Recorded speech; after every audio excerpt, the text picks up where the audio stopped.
Wacana potongan diskon tarif listrik sempat disampaikan Menko Perekonomian Erlangga Hartarto pada 23 Mei 2025. Namun Menteri ESDM Bahlil Lahadalia mengaku tidak dilibatkan dalam pembahasan kebijakan diskon listrik tersebut.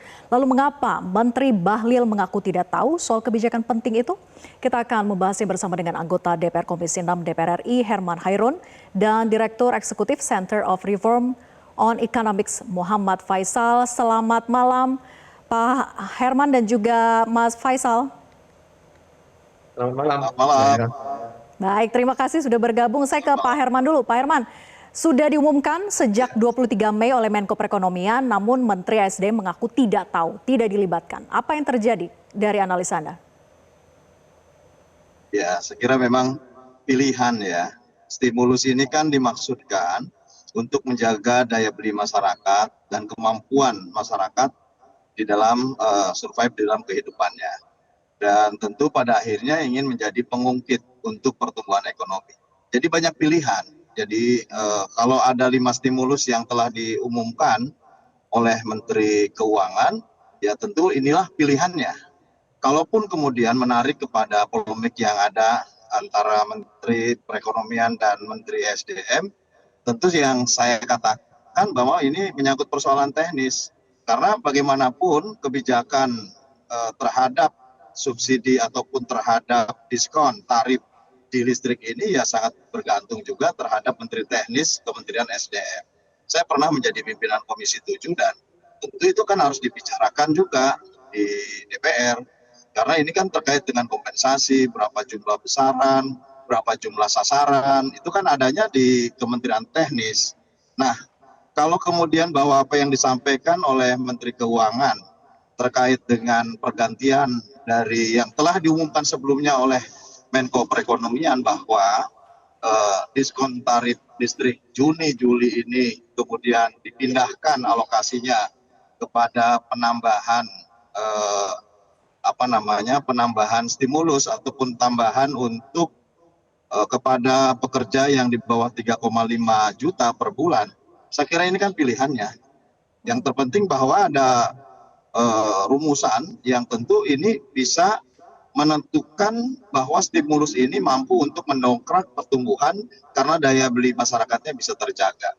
Nah, kalau persoalan teknis ya sudah saya jawab sebelumnya bahwa memang semuanya harus disinkronkan. Ya, selama bahwa Menteri Teknis belum mengetahui apa yang menjadi kebijakan umum di regulator, ya saya kira ini mestinya memang disinkronkan. Apalagi kan waktunya terlalu dekat gitu. 1 Juni harus sudah diterapkan karena diskonnya ini kan antara Juni-Juli. Buktinya diskon tol kan bisa ya, untuk jalan tol kan bisa gitu. Nah, bagaimana dengan tarif listrik semestinya juga bisa. Dan kalaupun kemudian pilihannya dioper ataupun dipindahkan kepada penambahan stimulus yang ada di pekerja, saya kira ini tinggal bagaimana kalkulasi Menteri Keuangan terhadap pertumbuhan ekonomi nanti 2 bulan ke depan. Oke, saya ke Mas Faisal. Anda melihat koordinasi antar kementerian ini bagaimana? Kalau tadi kata Pak Herman gitu ya, bahwa ya ini soal teknis saja ada ketidaksinkronan. Yang akhirnya ini kan berujung pada pembatalan kebijakan stimulus diskon tarif listrik itu sendiri. Karena ketika sudah diumumkan, tentu masyarakat yang sesuai kriteria itu sudah mengharapkan mendapat keringanan tarif listrik ini. Ya, kalau masalahnya hanya karena masalah koordinasi, ya tentu saja ini berarti kan ada memang titik lemah dalam koordinasi untuk bisa mewujudkan salah satu insentif yang penting menurut saya ya bagi masyarakat. Nah, tapi bisa jadi juga ada faktor-faktor yang lain ya, karena di samping itu kan saya pikir juga ada kalkulasi terkait dengan beban yang harus dibayarkan ya, karena mau tidak mau nih semuanya insentif ini kan dibebankan kepada APBN semestinya ya. Kecuali kalau kemudian nanti insentif subsidi listrik itu dibebankan kepada PLN. Tapi kita tahu juga bahwa PLN sendiri juga dari sisi pembiayaan juga tidak ample dari sisi ruangnya. Nah, tapi memang dari sisi kebutuhan menurut saya diskon tarif listrik ini menurut saya salah satu yang major ya bagi konsumen, bagi masyarakat. Kalau kita lihat dari data BPS saja, pengeluaran untuk listrik itu salah satu komponen pengeluaran yang terbesar di samping bensin, di samping juga sewa rumah ya untuk yang masih menyewa.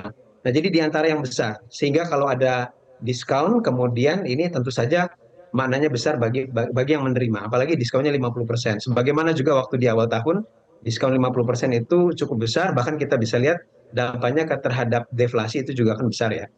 Nah, eh, kalau kita lihat dari seberapa banyak sebetulnya yang bisa menikmati, nah ini sebetulnya lebih banyak bisa jadi karena kalau kita lihat pelanggan rumah tangga daripada PLN itu lebih daripada sepertiga dari total ininya ya, dari total pendapatannya.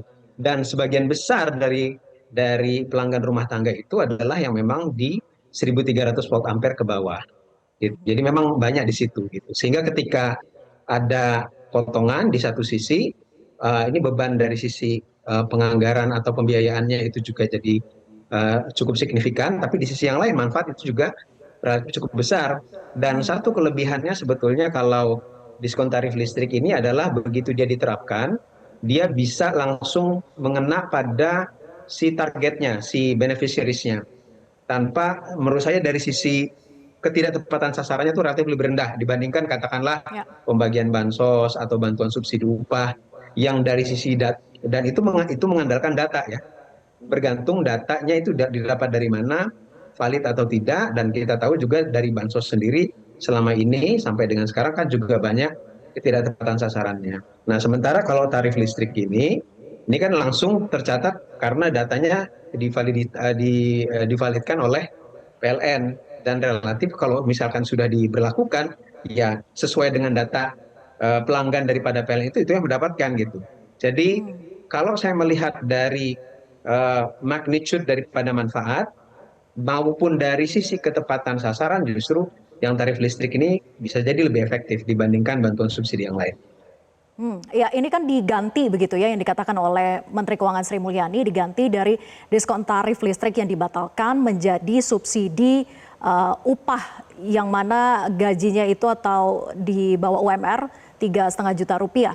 Nah, kalau melihat sisi dampaknya, tadi Anda katakan bahwa diskon tarif listrik itu sebetulnya dampaknya bisa menyasar secara langsung, risiko salah sasarannya juga sangat minim gitu ya. Dibandingkan dengan subsidi upah ini bagaimana? Nah, satu tadi poinnya kan dibandingkan dengan bantuan subsidi upah potensi ketidaktepatan sasarannya lebih rendah dibandingkan bantuan subsidi upah dibandingkan dengan bansos. Yang kedua juga sasarannya sendiri. Kalau di 1.300 volt ampere ke bawah itu menyasar menurut saya pada kalangan pendapatan calon kelas menengah bahkan juga sebagian daripada kelas menengah dan tentu saja yang kalangan bawah ya karena kan yang dikenakan juga sampai yang paling kecil ya yang 450 dan 900 volt ampere. Nah, kalau kita lihat dari calon kelas menengah dan kelas menengah, seberapa besar sebetulnya kontribusinya terhadap konsumsi ini justru yang paling besar.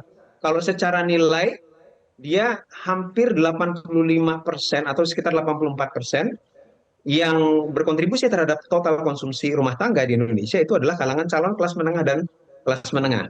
Yang mana sebagian besar, terutama yang calon kelas menengah ya, itu mereka adalah pelanggan yang di 1.300 volt ampere ke bawah.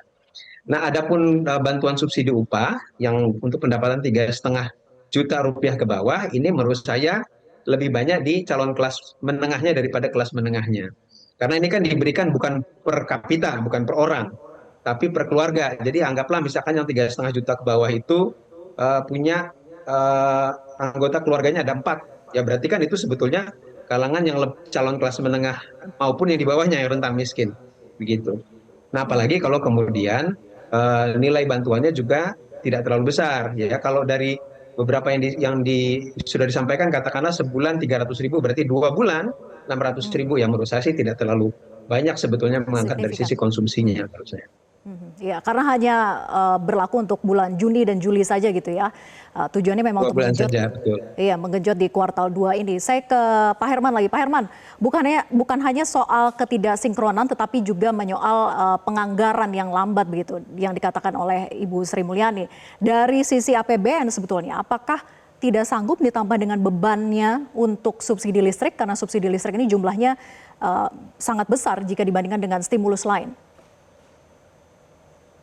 Ya, Pertama memang kalau dari sisi keefektifan ya saya setuju tadi bahwa dengan menurunkan rencana awalnya adalah diskon 50% ini dari 220 volt ampere sebelumnya diturunkan ke 1.300 volt ampere, ini memang akan menyasar betul-betul masyarakat di kalangan menengah ke bawah. Jadi ini tujuannya sudah bagus. Namun kan kalau melihat polemik yang terjadi bahwa Menteri Teknis belum mengetahui, saya kira memang faktor utama adalah bagaimana kebijakan nanti kompensasi. Kan stimulus ini nanti ke depan dibayar oleh pemerintah kepada yang bersangkutan, apa itu kepada PLN, apakah kepada jasa marga misalkan. Ini kan memang dibayarkan dalam bentuk kompensasi.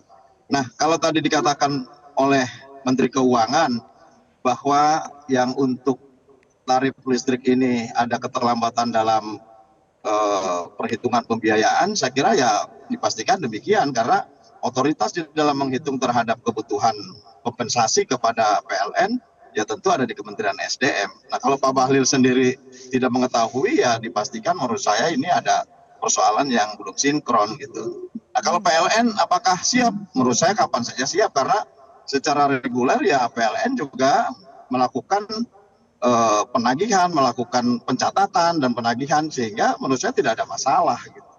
Oleh karena itu jauh-jauh hari sebelumnya lah gitu ya, jika pemerintah memang akan menerapkan diskon dan kemudian stimulus-stimulus yang berkaitan dengan institusi-institusi lain yang ada, ya semestinya jauh hari sebelumnya dan disinkronkan sehingga kemudian nilai manfaat yang ingin dicapai yang sesungguhnya melalui diskon tarif listrik ini akan jauh lebih baik dan lebih efektif, menurut saya bisa dijalankan.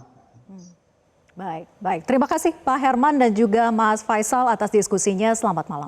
Jelajahi cara baru mendapatkan informasi. Download Metro TV Extend sekarang.